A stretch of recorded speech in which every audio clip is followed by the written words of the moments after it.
هموطنان نازنینم سلام و احترامات دارم. خدا کنه که جور و صحت و تندرست باشین.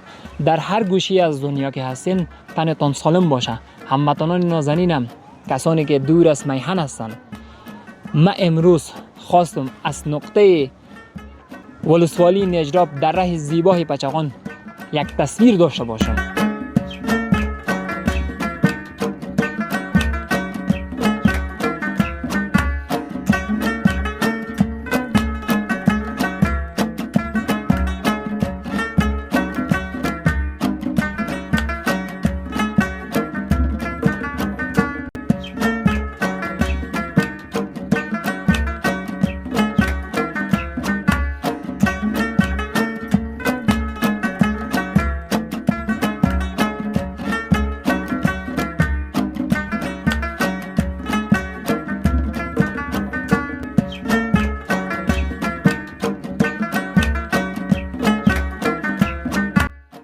منطقی است بسیار دلپذیر، با هوای معتدل، با هوای زیبا، با سرسبزی زیبا، با میوه‌جات فراوان، با زراعت فراوان.